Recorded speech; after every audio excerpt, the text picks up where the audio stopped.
Okay, so I have Betty Myers in the booth with me today. She is a former teacher with 30 years of experience teaching, most of which were spent teaching psychology at Port Huron High School. And so our backgrounds in psychology and education overlap a lot, and we both have ideas about how we can use psychology to improve education, but surprisingly from different angles. So I think that's a pretty good place to get started here is Excuse my dog sneezing in the background. Sorry about that. that's all right. I mean, that's probably more interesting than what I have to say anyways. So I doubt it. yeah, maybe I'll interview the dog next. Okay, all right. I'll cut the shit. I'll get right to it. Um, so we both have ideas about how to apply psychology to education. But when I think about that, I'm thinking about teaching strategies that teachers can apply to lessons. But when you think about that, your ideas are more about creating better conditions for students to learn in.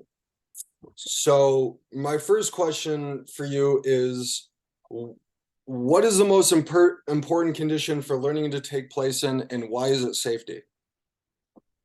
Um, so I'm assuming that you're thinking of safety in general, like with everything that's been going on in schools. So, Well, like, I think are you talking about, I mean, do you want me to comment on both emotional safety or physical safety or? I mean, I guess that's a really good question. I guess I'm packaging all that together. Um, Okay. and I think with your experience, you probably have seen a lot of how big a difference that can make. So, uh, yeah, why don't you tell us a little bit about your thoughts?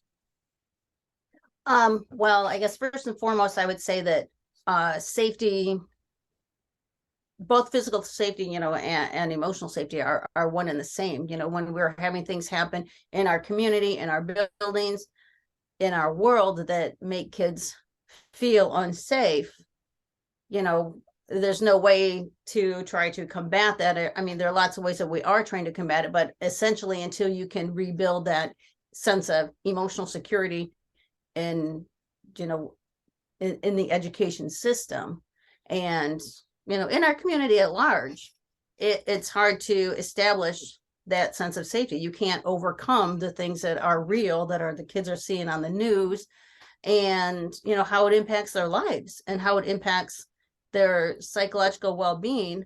An example that I can give you is Yeah, something that happened probably close to 20 years ago. Somebody There was a rumor that went through our building, and this is a building at the time that had close to 2,000 students. There was a rumor that there was a bomb in the building. This is long before Sandy Hook and a lot of this stuff, Miami-Dade, long before that. There was this rumor. And so to deal with the rumor, then you start bringing people in, security and stuff like this. And we had over 500 students go home by noon. It was insane. It was complete pandemonium. All these students were going home. Their parents were panicking. And as a parent, I can tell you, would you err on the side of caution, or would you say, you would err on the side of caution? Absolutely. mhm. So it was complete pandemonium, and we're trying to tell these kids there's been no threat. We have had no bomb threat. We've heard nothing. We don't know where this is coming from. And the parents are getting angry with us, like, shut the school down. And we're like, but we've had no threat. Right, And right. so essentially, a little bit of investigation, we found out that some girl had a dream the night before that there was a bomb in the gym, and she told somebody else about it who overheard it. And you know, that means the parking lots are crazy. There's police officers everywhere trying to control this, so you just know there's an underlying sense of an overall lack of safety. Yeah, no, that's a good analogy. I mean, from your perspective, while you were teaching, could you notice was it obvious to you when a kid didn't feel safe? Or was it when they had those kind of problems? I guess I just remember when I was in school thinking about how that affected my state of mind and my ability to pay attention and learn. So I would like to hear some of what you learned. I you can't read a kid's mind. So you can only go by their actions and what they tell you. So there's Mm. a lot of kids that are probably sitting there feeling unsafe. Um, and you would have no idea. And there are kids that would just come up to you and, explain to you, I don't feel safe. There are teachers, in the last few years I've seen crying in the bathroom and saying, I don't feel safe, The on teachers days, did? yes, on days, where there's been a shooting in the morning somewhere in the, nation, Sandy Hook, Wow.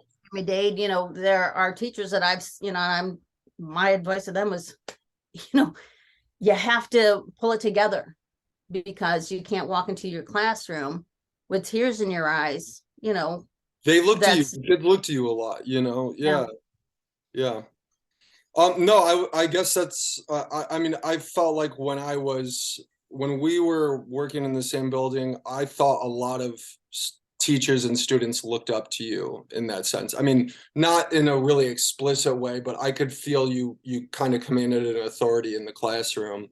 And I think that in itself made students feel safe, Oh, you know, thank you. because there was like less chaos in your classroom. And I felt that I mean, it felt like there was a sense of leadership that made the kids feel like things were orderly and, could go on. Mhm. So I don't know, maybe I guess, when I was there, I assumed you were applying all these like deep psychological strategies, but I don't know, maybe that's just how you roll. Like, I mean, do you have any thoughts about how you yourself, your strategies as a teacher in that sense? Like, Yeah. Okay. In terms of safety, well, I yeah, sure. I mean, take that any way you want, I guess, just to create good conditions in a classroom. I think the main clue is to allow an avenue for discussion about it. Mm, Um, and another example is probably just 5 years ago, when we were discussing, we were having a lockdown, and one girl who just, seemed like a normal student just had kind of a meltdown, and she said, I've already lost one student, I'm not going to lose another student. And I'm like, and I realized, even after like 20 years of teaching, that these kids don't even understand what a lockdown practice is. They don't understand this is a drill. We have turned, so I had to try to articulate to a class of 16 and 17-year-olds that we have fire drills, we have tornado drills. I explained to them that when I was in the hospital having a baby, there was a drill, and there was a lockdown drill, and just said, this doesn't mean somebody's coming into the building, like that perception wasn't even there mm, with the student. And, wow. these kids think that we're doing this because somebody's on their way to shoot us up. That tells me that we need to break it down to basics and tell people this is about your safety. Schools aren't the only ones that have drills. Hospitals have drills. Every public building has a drill. They have to practice what happens if there's a fire, what happens if there's a tornado. And so, kind of getting real with the kids and letting them vent and talk about this, made me realize that the perception that different students have regarding their own safety, it differs and vastly across their own life experience. And Mm, we need to front load that and be prepared for that, yeah. because you just think this is logical. He knows why we're doing this, and that nothing, Yeah, yeah, yeah, for sure. the child's personal experience plays into their level of perception. And then, like the example that I gave earlier, one thing plays off another. Yeah, If you have one kid in panic, you can have 525 kids have their parents come in and pick them up in complete pandemonium. So that individual child sense of safety builds, an entire, your vibe that's going on among them, and in the discourse that they're exchanging. yeah, I think I like how you said you kept it real with them, because I think that's a good way to describe your classroom when I was there. Um, you know, apart from just the physical safety of, say, a bombing or a shooting, I think there are senses of threat that come from, the teachers, a sense of threat of failure, and especially a sense of threat from other kids, bullying and whatnot. And so I think most people can relate to a situation in their own life when they're in school, and in some way they felt, their social status was at risk, or their reputation was at some kind of risk. And th- I don't know how anybody focuses in a school when that's going on in their head, because with me, when that would be the case for me when I was in school, forget about paying attention to math, right? I'm just, all I can think about is and then, and then that's even worse when it gets to physical safety, right? With fights or shootings or bombs, whatever. Right.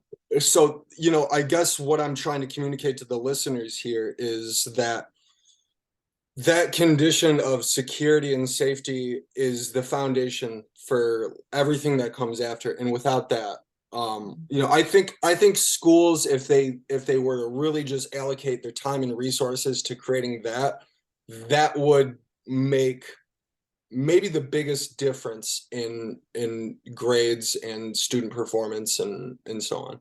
I don't know. Do you have any thoughts about that? Yeah, I mean, I think absolutely, but I think the one element that we're looking at is, you have to, it's where those kids are coming from, Mm, and so can't make a child, I can make them feel safe in school that don't feel safe going home. right. And so,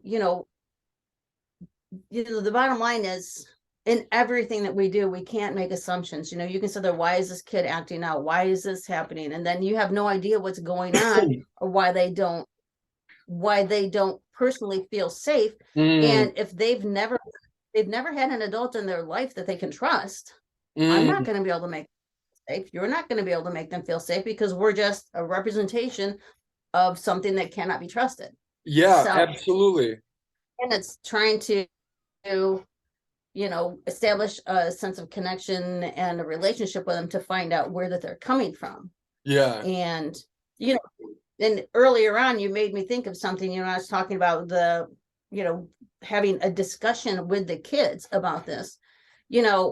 Education is constantly changing, because we have people that really don't have any idea what's going on in education and what our students need making these decisions. So, I mean, I've had many and most principals where, if they came into my classroom and I was allowing students to share their feelings about feeling unsafe, I would have been written up. I would have probably been put on probation, because that's not teaching to a benchmark that has been established by the state, i.e., people that don't have any idea what's going on in a classroom, people Mm, behind desk and, in government offices. And so, you know, much of what goes on, it's constantly changing every couple of years. We've got a new evaluation system. We want you to do this, we want you to do that. mm, Oh, you were doing that was what got you a highly effective evaluation, but we're changing it. You can't do that anymore. You got to learn to do something new. And guess what? I mean, talk to any veteran teacher. Does any of this make any difference? I can look back at my education in the 70s, and what worked then still works now. yeah, yeah. And that's providing an interesting lesson that engages the kids, and makes them want to constantly be switching up and saying this doesn't work. And why? Because we're trying to satisfy the public. We're trying to get, funding. A lot of it comes back to money. It's very, I would imagine that would make, the system. yeah. Yeah. Though I would just imagine the kind of inconsistency that would create for teachers to try to follow. And I actually think that's a really good segue to the next question here. Education can't exist as an island in amongst itself. Education should exist as part of, a grander, it should represent the public. Yeah. It should be part of a community. Not, there should be more elements involved. It shouldn't be a place where, some people feel safe, some people don't. Some people feel that they can succeed. Some people feel that they can't. We've got Yeah. parents that have never been inside a school building ever, not even since have never met a teacher, because they don't want any part of it because they had a bad experience. Yeah. Yeah. Those are things That's that actually we a have to. perfect segue. Sorry. No, go ahead and finish your thought there. No, go ahead. What were you going to ask me? Well, all right. So I was just thinking that's like such a perfect time to segue into my next I can go a question. million directions with that. Yeah. Yeah. Well, I have some for you here, so I'm just trying to like get those, Perfect. set you up for those. So I really want to ask you a lot about your thoughts on the cultural and societal factors. So we could either start with what you think creates a good culture in schools, or we could start with what you think about the role of students' family is in education. Wherever you want to start. Okay.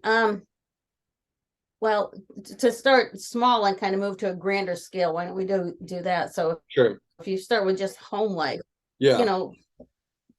that's incredible. We could talk about that all day. You've got an administration that says you got to call home with these issues on the kids. You call home and you've got a parent that's like, damn it, there's a teacher on the phone. Don't call my house. I hate teachers. I hate school. You've got no right. This, and then you're like, I'm gonna beat that kid. And it's like, so people wouldn't believe it. That's the biggest problem here, is that the public has no idea what goes on with teachers and in education. They have no idea. The parents, many of them are so uninvolved, and even if they are involved, it's like, why aren't they in the schools? They should be welcome into the schools. Yeah. I've had parents come and sit in my classroom, grandparents as well, to understand what's going on, to have a little bit of background, and they are resources that we could use, Yeah.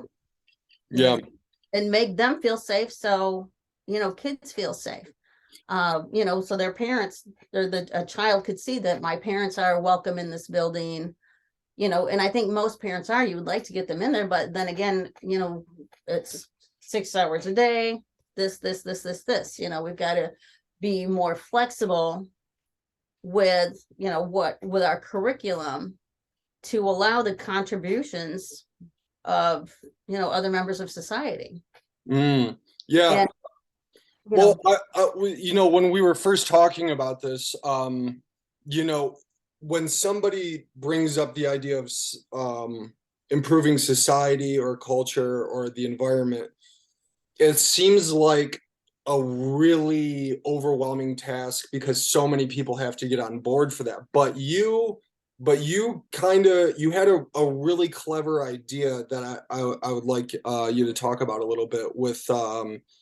I think you had an idea for how a parent day or something like that. Do you want to? Well, I guess if I were to design a school, Yeah. or help redo education, we're constantly putting the blame on teachers, which is ridiculous. When a patient dies of a stroke or cancer, and their doctor has tried to do everything for them and done everything right, if they die, it's not the doctor's fault. Mm. And what if the patient is going back to an environment that is full of toxins and toxic messages, and it's not the doctor's fault? But in education, it all comes down to one person, and that's why I said education should be, I just see it as something that could be so much greater than it is. And trust me, I don't feel that the education system is broken when it comes down to teachers in their classroom. I do not, because if there's any teacher in their classroom today, they're there because they love what they do, and they are facing obstacles and challenges and stresses every day that parents couldn't even imagine. I could go on all hour about that, but Yeah. they're For an example, you know, I retired from face-to-face teaching with 26 years of experience and 2 master's degrees. And at the same time, my future son-in-law just graduated from college as a computer engineer, making twice my salary. Yeah, I was gonna say it's not the money that keeps the teachers Right. there. And, you know, if I want to do an experiment, if I want to do a hands-on experiment with my kids, okay, we're doing neuropsych, we're going to build brains with Play-Doh. That's coming out of my paycheck. You know, Yeah. we don't get any funds for that. So, Ugh. you know, we're not funded. But in terms of bringing community in, you know, let's look at the whole picture. Like, why are we educating kids? Let's ask the question. What is the benefit to them? What is the benefit to our culture and our society as a country?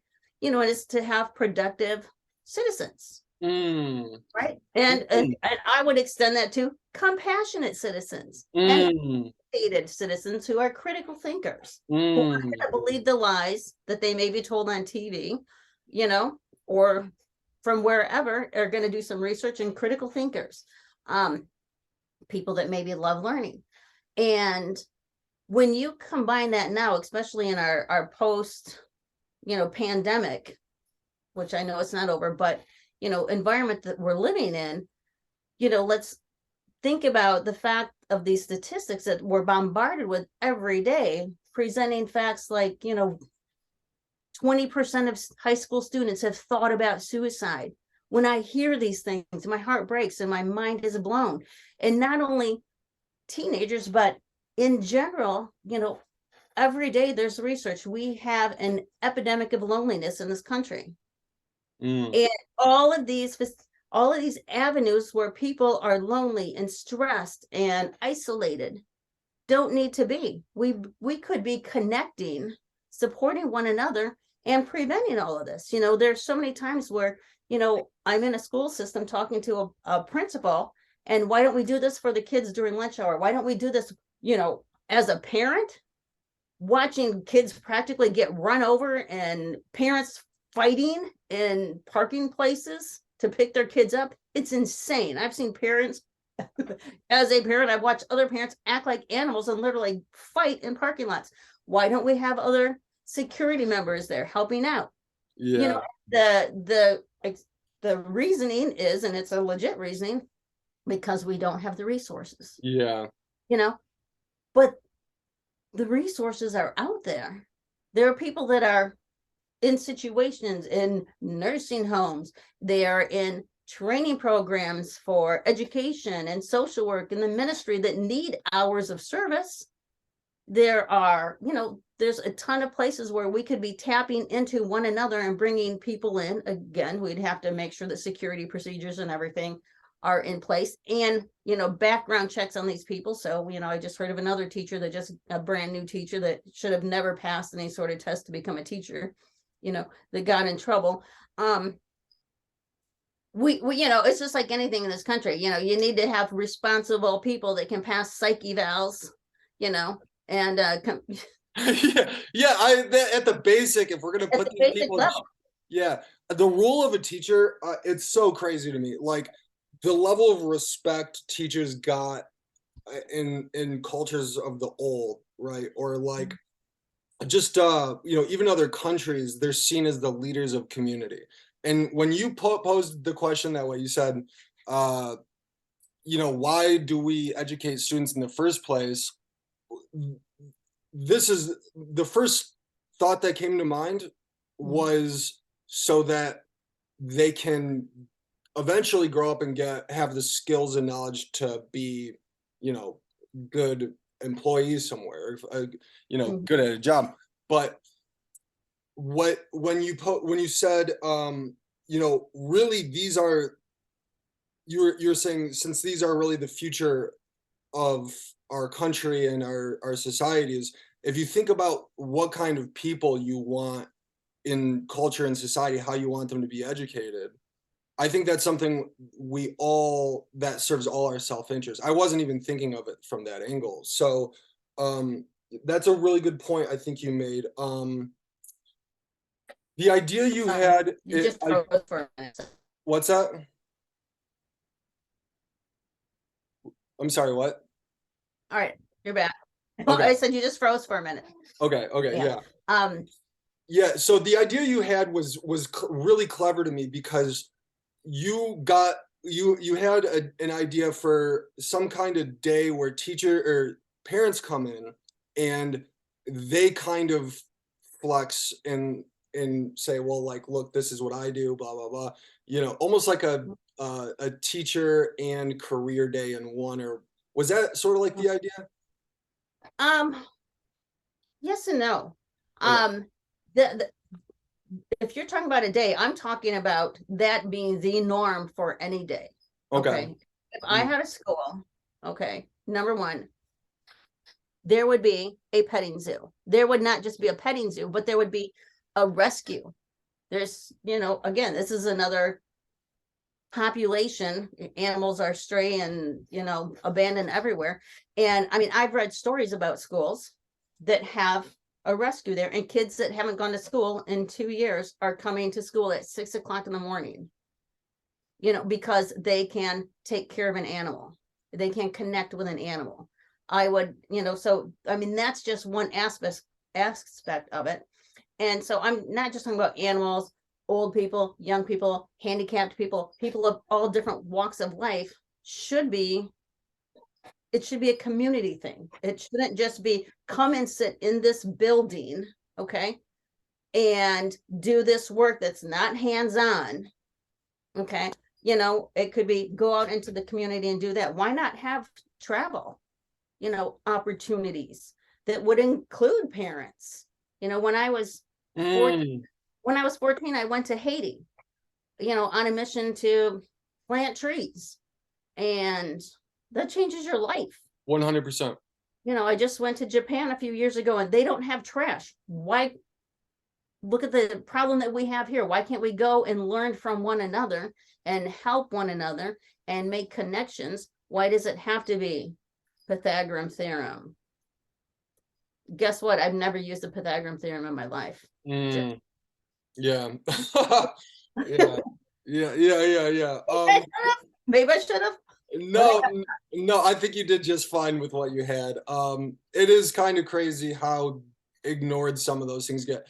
I guess I don't have a good idea why they're not thinking more in that term. I it doesn't make much sense to me other than, I guess a lot of people are kind of yeah, it is about being less involved with schools and the societal people. We were talking about how there is a higher rate of homeschooling in private schools now because people are just like so much more about themselves when it comes to education, and they're not thinking about it from a community angle.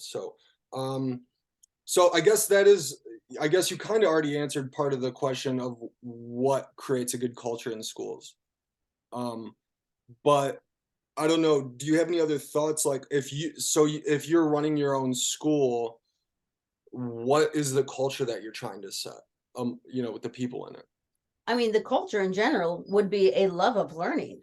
Mm, And the culture would not be that as I'm going to be graded for every day, that I have these numbers on the board which say these are the numbers that represent the standard that I'm going to be teaching today, that are dictated by somebody else, which is fine. We can have, we need to have standard expectations. I'm not against that at all, but we need to modify them and incorporate other skills, mm, and if I'm teaching something in my classroom and the child says to me, oh, well, if I'm teaching history and my grandpa was in this war, I'm like, bring him in, and we do encourage guest speaking and stuff like that, but a lot of people aren't even comfortable coming into the schools anymore with all that has been going on, so, and having more hands-on, like I said, going out into the community. My class is going here today. This, it would not just be a building, a place where we can tap into the resources that other people have to offer, and learn more about other facets of the society that they're living. I can say that people have no idea what's going on in education or in schools, but also, do we have any idea what, the day of in the life of a nurse, or a police officer, or you name it? So maybe something where we're not so ignorant, that we hear these statistics all the time that say that we are the most connected yet the most ignorant society that we've ever been. So connectivity we should be learning from one another. We should be becoming inspired by one another. For sure. Yeah.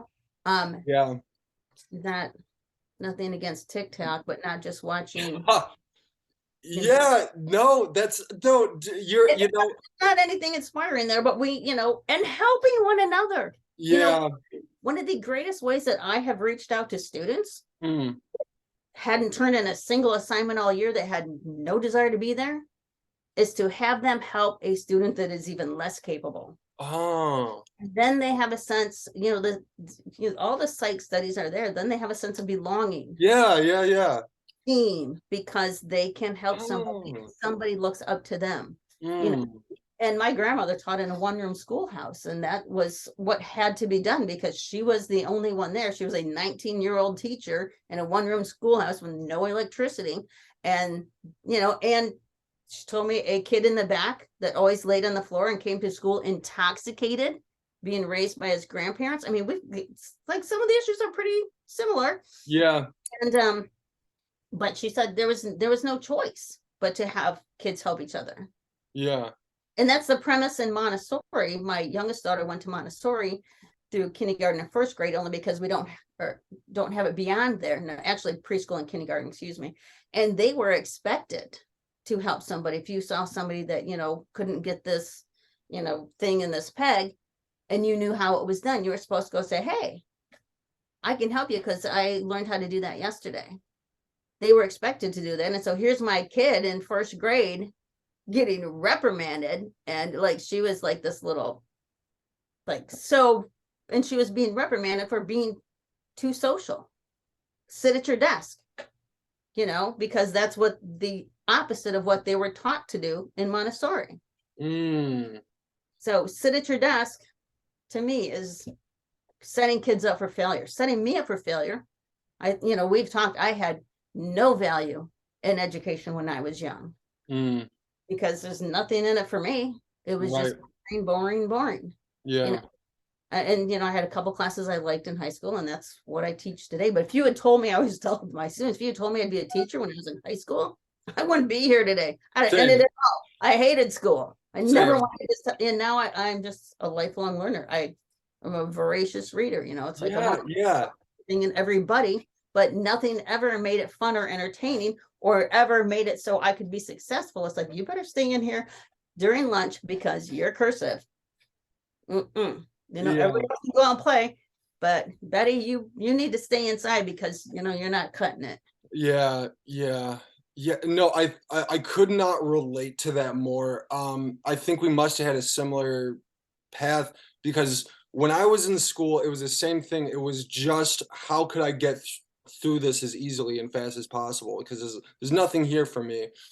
But eventually, when I got to college, and this connects to what you said about the love of learning, I kind of just shifted more into gears of being like intrinsically motivated to learn for the sake of learning, right? And so and that seemed to switch a gear in my mind about my entire attitude towards all of it, and a lot shifted around. So is that something like what you say your experience was? Yeah, I think, and there's, I guess, two things to comment on is, we have to offer things that make people interested. And I think, one of the first things in college, when I first went to college, I didn't have a clue how to be a student. So when I went back when I was, a few years older, one of the first classes I took was intercultural communication at Michigan Tech. And by the way, they laughed at my application, as any intelligent person would, when they saw my high school marks and my previous community college marks. But they let me take classes as a visiting student. That was the first course that I took. Well, my family had hosted like 20 some exchange students. And it was fascinating to me. It was something that I was interested in. It was like every day you're on the edge of your seat. And every class could be like that, with the exception of maybe math. Sorry, math teachers. But every class was like that. Similarly, I had 2 courses in economics there that made you you dread it every day. They were so boring. And all of a sudden I had to take my 3rd course in economics. And some kid walks to the front of the class. He's probably 24, 25, some skinny, gangly kid, looks like his clothes have been in the bottom of a hamper for 3 months. And it was so interesting. You couldn't wait to get there every day, and you didn't want to leave. And that's the way that Because he made it interesting? Yes, because it was fascinating. Mm. Because he loved the subject and he knew he was able to do what he loved. He wasn't being dictated to about everything that he said and every example that he used. So, being able to bring in something where you can engage the interest. Yeah, no, that's that's pretty much everything my interests are about, is like, there are so many ways you can make what you're teaching more interesting. I think there's like endless room for improvement there. And what you said with the kid who loved the subject, and got you engaged, that changed your experience from something you dreaded to something you looked forward to. And so there's a lot in between that line, but if you can tinker with it a little bit, there's all these psychological techniques that you can apply to very creatively to your lessons as a teacher. And so you and I are lucky that we're into psychology, because like, if you can't get somebody interested in that, I mean, you know what I mean, like, it's just as tough. We're in the best position to really do that. So that's my tangent. That's what I'm really all about, is finding ways to make students interested, because I think there's so much talent that is untapped. Absolutely.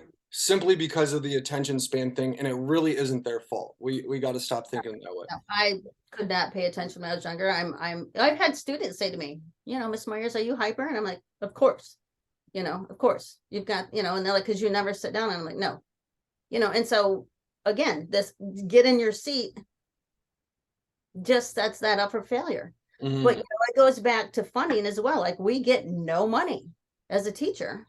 So if you want to do things that are hands-on and build this to illustrate that, like, first year teachers, most of them can qualify for food stamps. I mean, you're going to try to get, and plus, my pay was cut at one point between my pay cuts and my insurance cuts. My pay was cut $24,000 as a single parent. I told that to a friend of mine that I was teaching with, and he's like, well, my wife's a teacher. And he's like, ours was cut $50,000 when you combine the two. It's, that was probably 10 years ago, but the overall lack of respect, things are tough. We got to cut your pay. People are losing their houses. So, to buy more stuff for your classroom.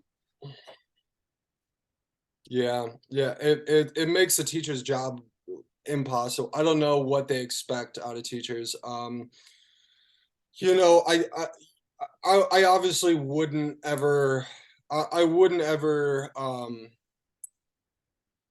try to talk bad about any teachers, but there's a very clear difference you can notice between a very capable teacher and one who, it just isn't there. And I would say, I think, to round back to our question about the culture and everything, one thing I noticed was, in your classroom, there's a very different vibe than there was in, say, teacher X, right? That I'm not gonna name here, but in your classroom, kids respected the situation. They seem to respect each other. They seem to really respect you, and they seem to be engaged with their work.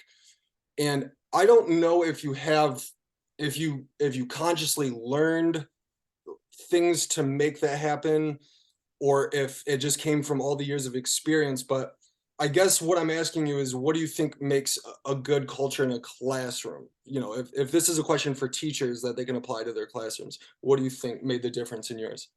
Um, that's a really good question. And I'm gonna comment two things. And the second Sure. one is principle in case I forget it. The first one is age. You can see that I'm not young. And even talking to one of my daughters last night, she said, how do when you're young, you have to, you just have to click your heels, the evaluation systems and everything else. And this is her job. She's in education, but she's not a teacher. She's actually like in administration, but like trying to be authentic and be yourself. When you're younger, you're just like, I got to do everything I have to do. I have to say everything right. And, you know, at that point, they're seeing somebody that is becoming a carbon copy of somebody else. It takes a little Mm. experience and age and relaxation to be able to breathe, you know. And one thing the public has no idea of is the way that we are scrutinized. Like even now as an online teacher, I'm evaluated every week, every inhale and exhale, basically every message I send to a student. And when you're a teacher, they're standing behind you, 13 to 20 times a year with their iPad, writing down everything that you say, writing down the culture of your classroom. Again, are your benchmarks posted so the kids know what they're learning today? Have you reached out and found out about all of their cultural heritage? I mean, if the public had any idea of the numbers, the things that you're writing your PhD thesis to keep supporting your own intellectual growth. They have no idea that we're being graded on all of this. So a lot of it is learning to manage all of it. And, it's why the majority of teachers quit within the first 5 years. They're like, I wanted to teach, Yeah. I'm doing nothing but, now they're hassling me to coach. I got to present all of this data to prove that I taught what I said that I taught. I got to keep testing the kids and keep typing up spreadsheets of their test scores to prove that, this is what I'm doing. And this is how I'm addressing anybody that didn't grow. This is how I'm calling home. Got to make sure that you have that log to address the kids that didn't grow. I mean, it takes a lot of hours outside of the classroom. When you're in a classroom, you're with the kids. You don't have time to write lessons, grade papers, connect with parents, call probation officers about what this, coaches, you name it. So a lot of it is learning to manage all of that and also be able to let your love for teaching come through. Mm. If the kid can't see your love for teaching, and like we've talked about psych, my love for the subject matter, I can look it straight in the face and say, you're going to use, everything that you learn in my class. Very cool. Like I said, Very cool. never used the Pythagorean theorem, but I can say that, and I'm not lying if they're paying attention. The second thing, obviously, when I said principle, as my example before, when I was connecting with the students, almost every principal that I've ever had would have said, that's not in your curriculum. Better come down. We got to have a talk about this.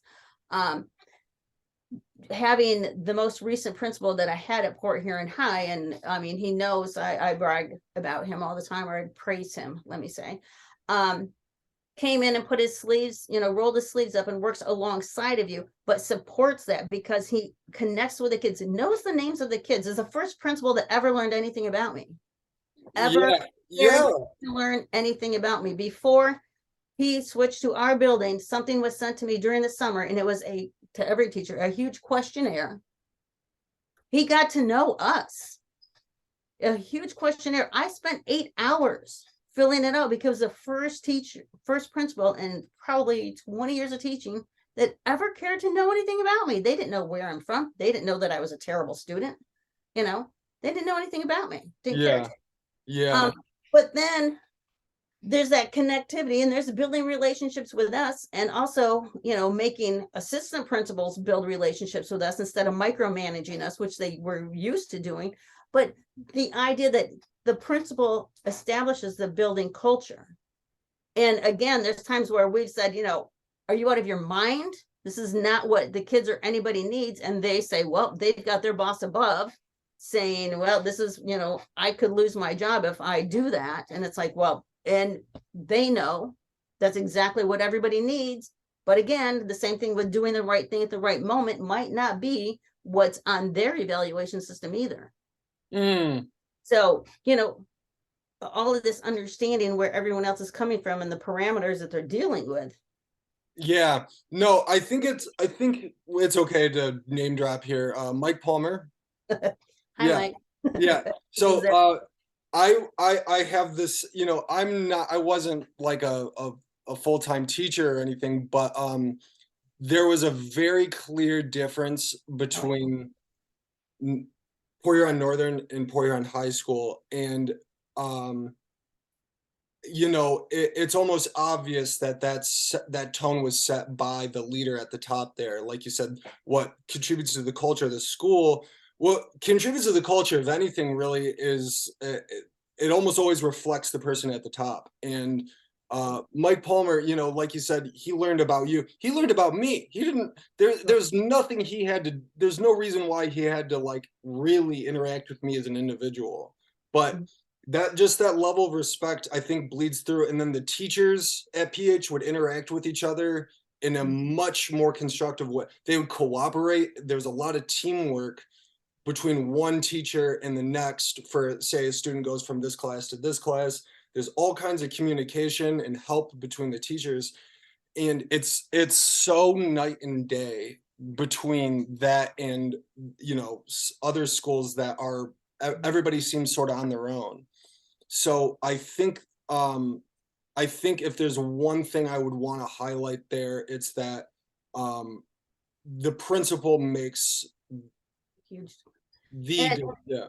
That prince, if I can say, Mike Palmer came into a place where morale was at an all-time low. And Mhm. I said on that, when he had me fill that evaluation thing I even said on there, I used to feel like I have a family in this building. I used to feel that this was family. I said, I don't even feel I have a friend anymore, because Wow. we were, with all the political stuff going on with, you need to do this to fight for education. You've got people, teachers that are just pitted against one another just on how to solve the problems. And people that are just going in their room, they're like, I'm not coming out of my room.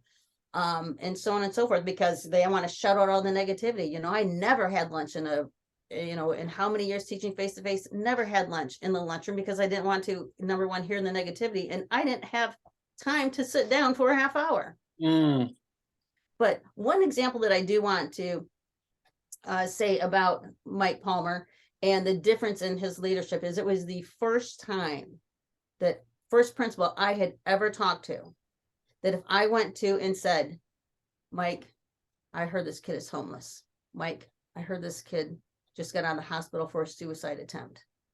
Every principal I'd ever dealt with would have said to me, make sure that you write that up for the counselor. You know what that man did with, a student body of, 12 to 1,500? He got out his phone and he found them. He looked up their schedule and he went there and he found them and he made sure that they were okay. And so that's where community and a personal connection has to be at the root of teaching. You have to solve those problems. And I'll tell you, like you said something about, asking me a question later. One of my greatest shocks to teaching, there were two, but my greatest shock to teaching was I had no idea that there were so many children who do not have parents. People say, wow, what do you mean? And I'm like, I mean, no parents, none. They're gone. Either they never knew them. So many kids that become homeless. It would blow people's mind if they knew. Yeah, I noticed that too. There's when I was there, there was a lot of homeless students and parentless, and yeah, I mean that's They go for somebody to throw their 15-year-old child on the street, but it happens all the time. yeah, It's insane. yeah, yeah, yeah.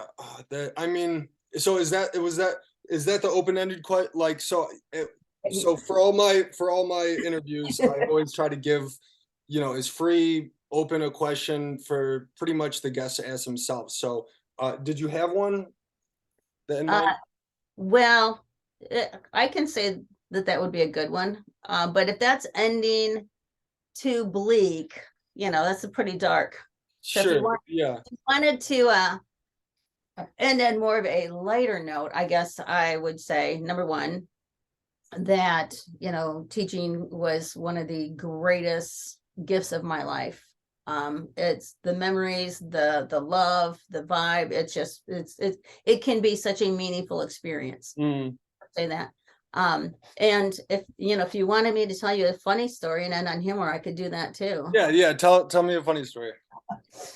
I was thinking about some of these the other day, and some things are just crazy. But one day I had a student who was just a great kid, not necessarily a great student, but loved this kid. His mom worked in our cafeteria, and he came to class and he was green. He was green. His skin was green. His face, his neck, his hands were green. And I'm just looking at him in complete bewilderment. And finally, I went over and I'm like, his name, has anybody told you that you look green today?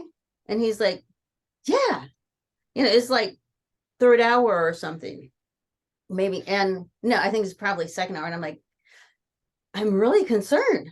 I said, it's very peculiar, but I don't want to alarm you, but you're green. Did you take any sort of strange medications? And, just started asking him all of these questions, like, why are you green? He had no idea. He's like, so one of the girls got out a mirror and showed him, and they're like, you're green. And it was so unreal. I'm just thinking of a million questions to ask him. Do you feel okay, for starters? And Yeah. I'm Yeah. so That's comfortable with it that I said, can you call your mom and just let her know? Because I'm concerned. I want to make sure that you're okay. And I want you to tell her what's going on. So if she wants you to come home and pick you up, she can. He calls his mom, and all of a sudden he's holding the phone out here, and she is laughing hysterically. She can't even talk. She's laughing so hard. What do you mean you're green? And so I got the phone, and I'm like, he's not kidding you. He really green, and he seems like he, but he can stay there. He's fine, and she was just laughing so hard. And I started laughing so hard I was crying, but I was still concerned. It's like, why are you green? And at this point, we're all laughing hysterically. So, like, okay, she says you can stay. You want to stay? And so all of a sudden, I start doing my lesson, wiping my tears and everything. I'm doing my lesson. Probably like 5 minutes into my lesson, I'm like, I got it. And he's like, what? They're like, what? And I said, the kid's name. I'm like, did you get new sheets? He's like, yes. And I'm like, I got it finally. And everybody just burst out laughing because, my mind's erasing. How can he be green? How can he be green? Out in the middle of something else. I'm like, I got it. You got new sheets. He goes, I did. And I said, and you didn't pre-wash them either, did you? And he's like, nope, I just got, it's like, geez, I've been so worried about you. If yeah. I had known, you should have told me. Yeah. He goes, I didn't think that. But the Yeah. funniest part, truthfully, was when his mom was laughing so hard, not even the least bit concerned. He's fine. I don't know why he's green, but he's fine. Yeah. So she knew it was the sheets or what? She had no idea. Yeah. That's what made it so funny. Yeah, She that would had make no me idea. concerned too. I'd be like, what the hell? Why? Yeah, for sure. If somebody called you and said your child is green, you'd be like, yeah, what the hell is going on here? Yeah. Why are you calling me and telling me my kid is green? Yeah. The call could have gone totally different to another parent, but it was one of there are many times, like somebody shaking their pen when I'm being evaluated and ink just flying all over their face. And I'm like, how can you start screaming? My principal's in here evaluating me, and all of a sudden somebody's screaming, and I look and there's ink all over their clothes and all over their face, and I see why everybody's cracking up. So then I start cracking up, and I'm waiting for my principal to say my evaluation. You should have handled that more professionally. What? But instead, my principal did say, you know, in regards to the chaos that broke out during your lesson, I think you did the right thing. There's nothing you could do but laugh. And I'm like, thank you Yeah, for yeah, allowing us to yeah. be human. Thank you for allowing me Yeah. to enjoy my job. I mean, it's just like, no, and that's That such is a good what story. That's such a good story. that's what the kids need to. Yeah, They yeah. need to say, we're going to crack up about this, and it's okay to laugh. We're going to learn about something else today, but yeah, things happen, and it's okay to laugh. To see somebody stand in front of them and go, you know, you need to do this. Yeah, Yeah, laughter is huge. yeah. It's We laughed a lot. yeah, yeah. And We I laughed. think what you were so this whole subject matter of just how intrinsically rewarding teaching was for you. So like moments like Mhm. that, or what you said before about how teaching's like one of the best things that ever happened to you. I just want people who aren't teachers for a second to know that if the incentives for teaching are certainly not money. Right. It is certainly not about money, and so and teachers have to jump all over all of these obstacles, whether that's getting their master's degree, um, you know, meeting all the standards that the schools are imposing on them. And Mhm. what you said there, I think, highlights the sentiment of what it is that incentivizes teachers a lot, because the reward that comes from Mhm. from literally just making the biggest difference you can in people's lives is in itself incredibly rewarding. And so teachers are, I think because of that, I think it's a pretty good guess that teachers are some of the most, just altruistic, compassionate, good people that we have, right, that we can offer. And Yeah. so like that was a good story, like, to They should highlight. be weeded out if they're not. They should be weeded out if they're not. And What? if they're not that way, I said they should be weeded out if they're not that way. Yeah. And you know, but right now we have such a shortage because of how bad the expectations and conditions are for teachers. We have such a shortage, which anybody could see coming. You know, education programs have shut down everywhere across the country because nobody wants to be a teacher. No one wants to be a Um, teacher. Yeah. No one wants to be nobody wants to be and why would yeah, that's you exactly know what when you I'm talking about here. when you can make twice the salary? I'm not sure. You know, as much as I loved it, you know, and if I sat here and shared some of the stresses, some of the drama, I mean, you know, you've got to be careful.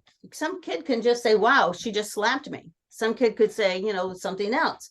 um you know, I've seen new teachers where the students start a rumor. This teacher said that told everybody I'm pregnant, and the teacher didn't even know that she was pregnant. And you've got a new teacher getting called on to the principal and reamed by parents for something they didn't do. Why would you stay and take that kind of abuse? You Mm, know, when you could be making twice the money without the abuse. mm. So you really have to love it. There's a lot of abuse. I Oh, had one of so the teachers much. in the building, uh, a parent threatened her life for marking her student tardy. He was, and she literally had to be escorted home by the police. I mean, so We have to do something it for this. is incredibly sad to me. Yeah, we have to start thinking about It's teaching. incredibly sad. Yeah. Here's what I'll end with. I just ran Okay. into a student at the event that I saw you at over the weekend. I ran into a former student who said to me, teachers should be paid the same as doctors because you're shaping the future and you go through so much. And she said, you know, she was a student that got into some trouble in school and got a 10-day suspension, and was, instead of being like, wow, you know, this kid really messed up, you know, you have to assume that there's a lot going on. And she said to me, I came back, no one had any idea what I was going through at home or why I made those bad choices that got me in trouble. And she said, you were the only person that said, are you okay? How are you doing? And asked me if I was okay after getting into trouble. Everyone else was mean and judged me, and the kids were talking about me. And she said, that was the only person that said, are you okay? And everybody, and I said, you know, everybody makes mistakes. Let's move on, you know. Mm, yeah, that's So yeah. Yeah, that's, I mean, I hope if any people take anything from this, it's just w- the the example of community that shows, to be Mhm. interested in, you know, the student's perspective that's going through something that you did. And if there are more teachers out there like you, or more schools that had that kind of culture, um yeah, I don't know, I mean, it would just be a different world, different country we live in. So I want to say I thank you for being on here. Thank you for being on here. absolutely. It's And been a lot of if I ever start a school, you can be the principal for me. fun. I will help advise a younger person. All right. Okay, cool. I'll count on that. Cool. All right. Well, thanks again. All right, good to see you. Yeah, you too. Bye.